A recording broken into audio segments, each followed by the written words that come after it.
Cette semaine, les technos vous emmènent au FOSDEM, la plus grande conférence open source en Europe. Ça avait lieu à l'ULB, l'Université libre de Bruxelles, le premier week-end de février. J'y suis allé avec mes micros et parmi les nombreuses rencontres faites sur place, j'ai eu l'occasion d'échanger avec Sylvestre Ledru, qui est Engineering Manager à la Fondation Mozilla. Il est également directeur de Mozilla France.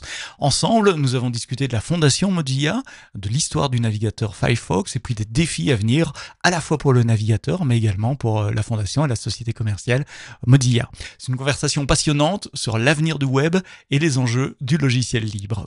La Fondation Mozilla, c'est une structure qui a été créée sur les cendres de Netscape. Donc Netscape, on remonte à il y a 25 ans maintenant. Ouais. Et c'est une structure qui a été créée, une structure technique. Le projet Mozilla, c'était la réécriture d'une partie de Netscape à l'époque et le passage en open source. Maintenant, tout le monde connaît l'open source, c'est devenu super démocratisé. Il y a 25 ans, c'était peut-être pas nécessairement évident. À l'époque, c'était le premier gros logiciel propriétaire qui a été libéré en termes de sources. Donc la structure Mozilla est passée par différentes phases, d'abord au sein de Netscape, après il y a eu le rachat d'AOL et après c'est devenu indépendant. Au fur et à mesure du temps, la structure a évolué, il y a une fondation, il y a aussi une corporation. Donc maintenant, le développement de Firefox est réalisé essentiellement par la corporation et par une partie de la communauté.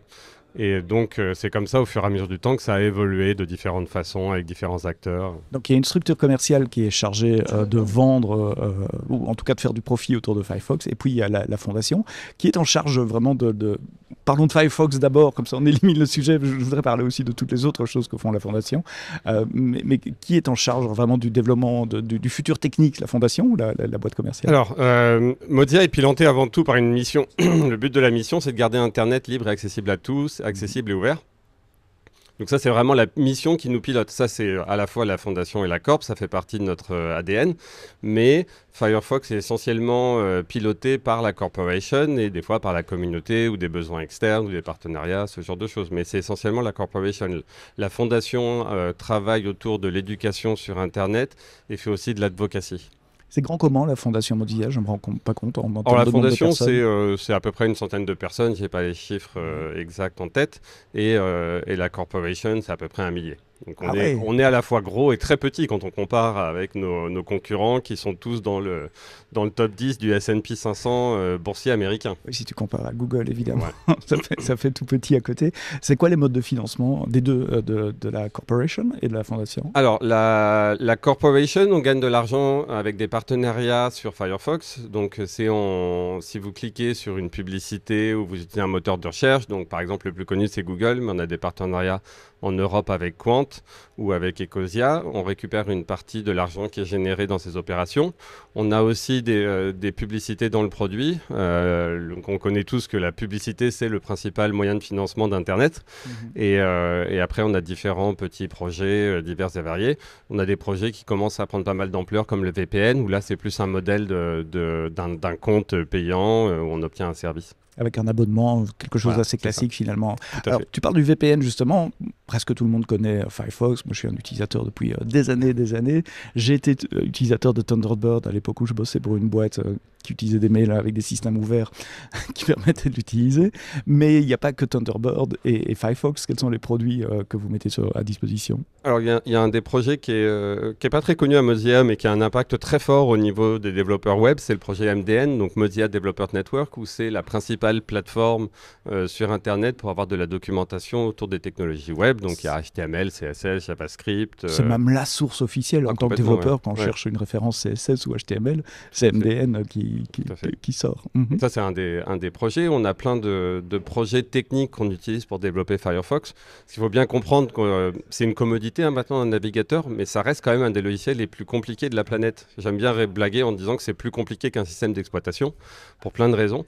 Et donc développer un logiciel comme Firefox nécessite énormément d'outils. Donc on a beaucoup d'outils périphériques que Mozilla donne de manière open source et gratuite à n'importe qui pour les utiliser. Donc un outil par exemple pas du tout connu en dehors des super geeks, c'est TaskCluster qui est notre outil de compilation de Firefox pour orchestrer tout ça. J'ai vu en parcourant un peu ta bio que tu as un passé dans le monde des compilateurs et des toolchains et LLVM notamment. Je me demandais justement c'est quoi le lien entre les deux? Le monde de la tech est assez petit, donc on se retrouve un peu, quand on est passionné, à toucher à plein de sujets. On utilise LLVM et Clang à Mozilla, à la fois pour la compilation du navigateur et pour certaines techniques de sécurité poussées. C'est devenu incontournable maintenant. Et Mozilla a développé, il y a une quinzaine d'années, un langage de programmation donc, qui est assez populaire maintenant, qui s'appelle Rust. Et Rust est basé aussi sur LLVM. Donc tout ça se mêle et s'entremêlent dans les méandres de l'informatique. Donc il y a des choses comme ça qui se retrouvent. Alors, continuons la liste des produits. On a parlé de Firefox, Thunderbird, le VPN, la librairie de documentation, les toolchains, les outils qui sont utilisés pour builder Firefox et ses autres outils. On a d'autres outils. On a un outil, par exemple, qui s'appelle FakeSpot, qui n'est pas très connu en Europe, mais ça permet d'aller sur des sites comme Amazon et d'avoir une note de confiance sur les commentaires. Alors, c'est une des choses, on le voit tous des fois. L'autre fois, j'ai été chercher un produit, je crois que c'était des piles, ou un truc vraiment insignifiant. Il y a quelqu'un qui a écrit un commentaire de 5 lignes en disant que c'était les plus belles piles qu'il avait jamais vues de sa vie. Donc, ça ressemblait clairement à un faux. Et en fait, Mozilla travaille sur un produit qui permet de détecter avec des heuristiques si des commentaires sont probablement vrais ou faux. Et après, propose une note. Donc, par exemple, si c'est un produit où les commentaires, on considère qu'ils sont fiables, on va mettre une note A, par exemple, comme un Nutri-Score, mais pour les confiances. Donc, ça aide pas mal, vu qu'on voit sur certaines plateformes de e-commerce des notes un peu bizarres parfois, ça aide là-dessus. Un peu trier les commentaires sur le site d'e-commerce. C'est inclus dans Firefox ou c'est une app c'est un add-on dans Firefox qu'on peut récupérer facilement, qu'on peut mettre dessus. J'avoue l'utiliser moi-même. Ça m'aide souvent des fois quand je cherche des produits un peu bizarres et ça m'aide à trier ce qui a l'air légitime ou faux. Et alors il y a le VPN. Il y a le VPN, tout à fait, qui est donc le client est complètement open source. Donc, étant à FOSDEM, je me dois de le préciser. Évidemment. Il est complètement open source. Il est multiplateforme, donc ça fonctionne très bien sous Android, iOS et sous les différentes instances de desktop. Donc, c'est un VPN assez classique qui permet de donner l'impression qu'on est dans un autre pays. J'ai vu dans Brave, ils ont une fonction de VPN intégrée. C'est quelque chose que vous pensez aussi intégrer dans Firefox pour le futur? On y réfléchit. Je n'ai pas d'informations précises sur qu'est-ce qu'on va faire à terme, mais ça fait partie des sujets de discussion en interne. Est-ce que ça ne vaut pas le coup d'en avoir un par défaut ou pas? Tiens, tu as parlé de Rust. C'est vrai que j'avais oublié aussi que c'était la fondation Mozilla qui avait créé Rust. Ouais. Quel succès Rust, avec les plus grands qui prennent du Rust. Il y a beaucoup de talks sur Rust dans Linux également ce week-end ici à FOSDEM. Je crois qu'il y en a de la fondation Mozilla aussi, ou même toi, tu fais un talk. Ça c'est du perso, ça c'est pas du Mozilla. C'est-à-dire que tu contribues au kernel de Linux en Alors Rust? Ça c'est pas moi, ça c'est un Miguel cet après-midi va parler de la réécriture d'une partie du noyau Linux en Rust. Donc pour prendre un peu de recul, Mozilla a créé Rust parce qu'on se rendait compte des limites du C et du C++, qui sont des langages très efficaces, qui sont partout maintenant. Mais dès qu'on veut faire du parallélisme ou dès qu'on veut faire du code sécurisé, Mozilla estime que c'est extrêmement compliqué de le faire bien en C et C++. À tel point qu'on a investi des dizaines de millions de dollars sur juste pallier les limitations de ces langages de programmation. Donc il y a une quinzaine d'années, Mozilla avait décidé d'investir sur un nouveau langage de programmation qui s'appelle Rust maintenant, qui est omniprésent dans l'industrie, dans toutes les boîtes de la tech utilisent ça maintenant, avec comme objectif de pallier à ces deux gros problèmes. Et le noyau Linux a ses problèmes de sécurité, des problèmes de maintenance. Il y a aussi un problème qui est plus long terme, c'est les jeunes générations n'ont pas nécessairement envie d'apprendre un langage comme C. J'ai l'impression que pour les jeunes générations, ça va faire comme la mienne, donc j'ai un peu plus de 40 ans, avec COBOL ou avec Fortran. Donc je pense qu'on va arriver à ce changement de paradigme où les jeunes générations vont vouloir faire du Rust ou du Swift ou du Go et ne plus toucher à des choses comme le C. Donc il faut aussi qu'en tant qu'industrie, on commence à réfléchir à qu'est-ce que sera l'avenir de l'informatique dans 10 ans et quels sont les outils que maintenant on doit déployer et intégrer pour s'assurer que notre technologie survit et soit maintenable et efficace. Donc c'est pour ça qu'on fait que beaucoup de gens investissent sur Rust pour réécrire des parties en C ou C++. Ouais, des grands cloud providers comme AWS utilisent Rust pour les micro-VM de leur container. J'ai certains de mes collègues qui travaillent à AWS, mes anciens collègues. Oui, comme c'est un contributeur également au projet open source. Rust est en open source, mais quel est le rôle de la fondation Mozilla aujourd'hui dans Rust? Il reste une partie de stewardship. Mozilla a décidé de créer une fondation autour de Rust parce que c'est pas le rôle de Mozilla. Comme je l'expliquais tout à l'heure, on est vraiment dans une mission d'améliorer la santé du web et de s'assurer que le web vit bien, reste ouvert et accessible à tous. Et un langage de programmation est lié aux outils qu'on produit pour atteindre cette mission, mais c'est pas une fin en soi. Donc Mozilla a décidé de créer une fondation avec des acteurs comme AWS, Google ou d'autres pour pouvoir transférer à la fois la propriété intellectuelle, la gestion de certaines problématiques, etc. Donc il y a une fondation Rust qui existe, dont Mozilla fait partie, et un des acteurs, mais qui maintenant est plus gérée par un groupe d'individus liés à des entreprises ou faisant partie de la communauté. Il y a une volonté de réécrire tout ou partie de Firefox en Rust, ou en tout cas les parties les plus sensibles, ou c'est déjà fait? Dans un monde parfait, oui, mais on est réaliste. Réécrire un logiciel coûte une fortune. Firefox, c'est à peu près une 30aine de millions de lignes de code. Il y a beaucoup d'historique dans le logiciel, donc répliquer l'historique qu'on a, donc j'entends c'est la compatibilité web, parce qu'il ne faut pas oublier qu'un navigateur, si on écrit mal une page HTML et CSS, il y a quand même quelque chose qui va être affiché. Donc on est obligé de répliquer le comportement du navigateur comme il était auparavant. Et ça coûte quand même très très cher de réécrire pour une iso-fonctionnalité. Donc on le fait uniquement si on se dit cette partie-là, il faut qu'on la réécrive, elle est vraiment trop dure à maintenir. On va les réécrire en Rust généralement. Donc on a pas mal de parties qui sont écrites en Rust maintenant. Donc on a le moteur CSS, par exemple, de Firefox est écrit en Rust et qui vient du projet Cerveau que Mozilla a créé aussi il y a bien longtemps. Des parties sensibles pour la sécurité, je pense à la partie WASM ou des engins d'exécution JavaScript. Oh, c'est assez dingue là-dessus. Donc à Mozilla, on utilise une approche qui s'appelle le fuzzing pour la sécurité logicielle. Ça consiste à envoyer des données qui sont correctement ou incorrectement formatées et de regarder si le logiciel se comporte bien. Donc est-ce qu'il va cracher ou pas, mais aussi voir est-ce que ça retourne bien ce qu'il devrait retourner.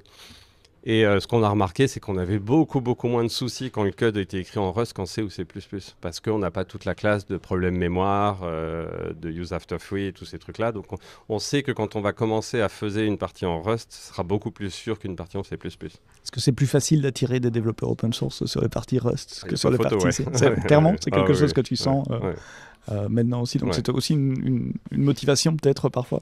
Oui, complètement. C'est aussi un langage qui est très élégant, qui est très agréable à utiliser, avec un écosystème vibrant. Donc c'est quand même des choses très intéressantes. Il y a une courbe d'apprentissage, non?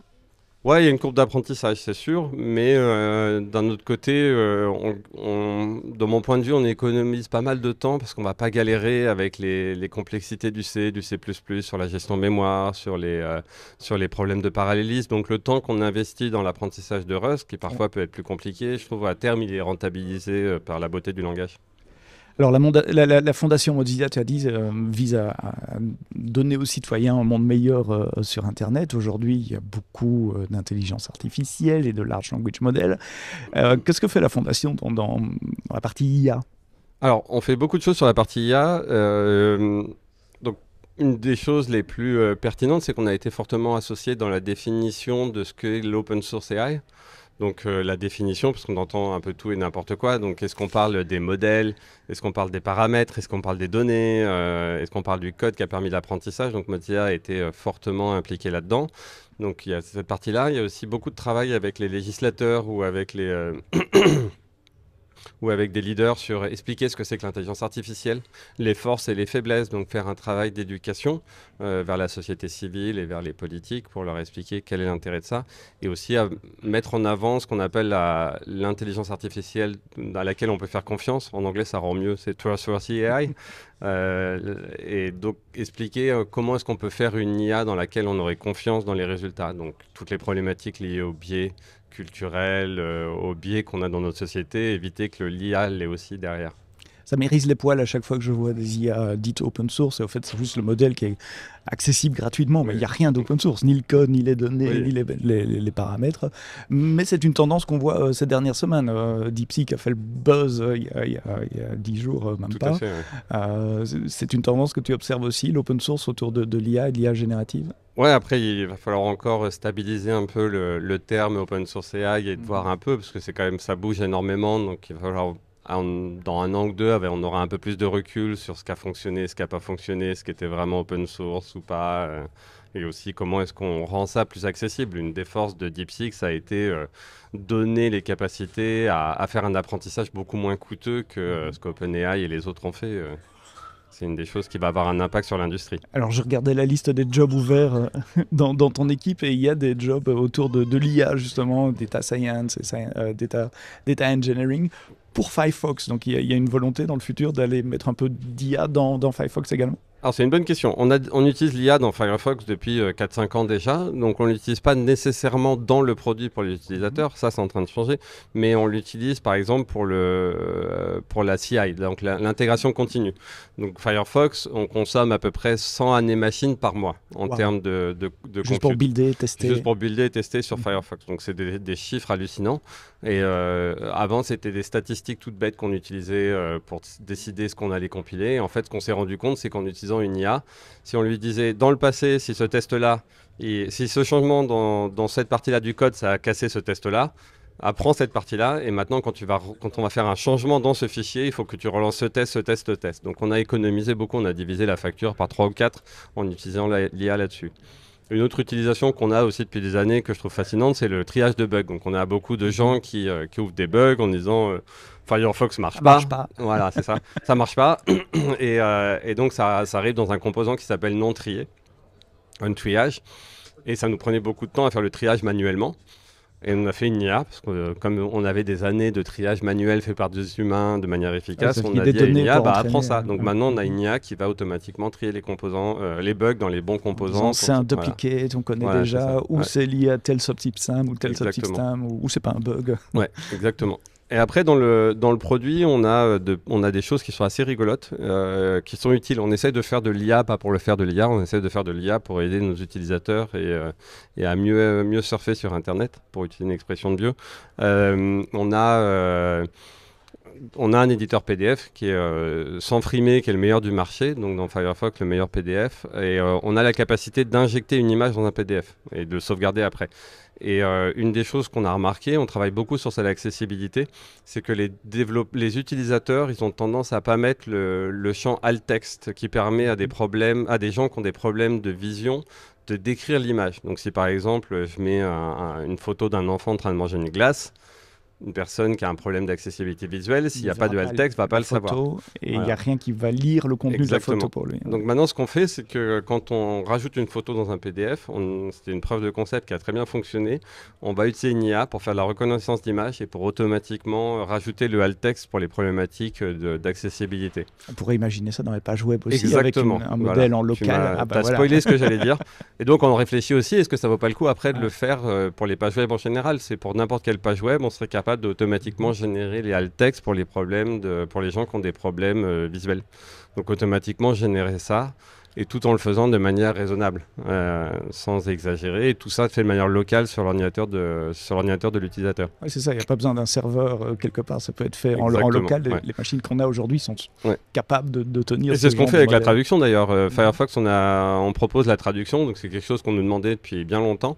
On a la traduction dans Firefox et on a un modèle qui est vraiment novateur par rapport à nos concurrents, dans le sens où si on va utiliser nos concurrents, le contenu de la page est envoyé à leur serveur et en le disant voilà c'est une page en français, je veux la traduire en italien, on récupère le contenu italien et c'est affiché en italien après derrière.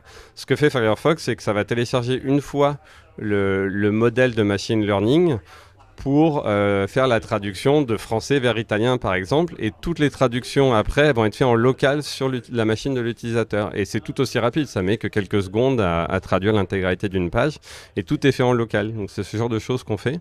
Et ça c'est l'ADN de Firefox et de la Fondation Mozilla, c'est respecter la vie privée, essayer de le faire le plus possible en local, et je suppose qu'on va voir de plus en plus d'initiatives dans ce monde-là. Ouais. J'invite les auditeurs, s'ils ont l'occasion un jour, de regarder les conditions d'utilisation des plateformes de traduction traduction où il y a écrit une phrase genre tout le contenu que vous envoyez sur notre plateforme de traduction peut être réutilisé pour ce qu'on veut, etc. Et donc on partage son contenu sans le savoir parce qu'on ne lit pas ça en général. Exactement. Avec les autres, d'où l'intérêt d'utiliser des modèles en local. Si des auditeurs veulent contribuer à la fondation Mozilla, ça serait quoi le call to action pour parler franglais? Alors il y a beaucoup de contributions différentes à Mozilla, donc il y a les contributions techniques, il y a aussi ouvrir un bug, si vous avez des problèmes avec Firefox, faut pas du tout hésiter à ouvrir un bug ou à nous contacter pour nous reporter des problèmes. Dans les dernières versions, on a maintenant une capacité de reporter, de déposer des bugs. Si par exemple vous avez un problème de ce qu'on appelle web compat, c'est-à-dire que si un site web va utiliser des fonctionnalités spécifiques à Chrome et qu'on n'a pas dans Firefox parce que ça ne fait pas partie des standards, dans Firefox, il y a la possibilité maintenant de dire j'ai ce problème avec ce site web. Et ça, c'est une contribution. Nous, ça nous permet de dire, OK, cette fonctionnalité-là du web, ce site web-là, ils ont utilisé une mauvaise fonctionnalité, on va les contacter pour leur expliquer comment faire les choses bien. Ou des fois, c'est simplement nous qui avons un bug dedans, et donc on va dire, ah oui, on a un bug dans notre implémentation du CSS ou de l'HTML, on va le corriger derrière. Donc ça fait partie des contributions. Après, il y a beaucoup de contributions techniques, donc on a énormément de ce qu'on appelle des good first bugs, des bons premiers bugs dans nos outils, donc dans Bugzilla et dans GitHub, qui peuvent être juste corriger une faute d'orthographe ou enlever une variable morte ou ce genre de choses-là, ou des choses beaucoup plus compliquées. Voilà, c'est la fin de cette hors-série enregistrée au FOSDEM dans les locaux de l'ULB à Bruxelles. Un grand merci encore à Sylvestre Ledru pour cet échange passionnant sur Mozilla, sur l'avenir de la fondation et du navigateur Firefox. Si ce format vous a plu, n'hésitez pas à laisser un commentaire ou à partager cet épisode autour de vous. À très bientôt dans les technos.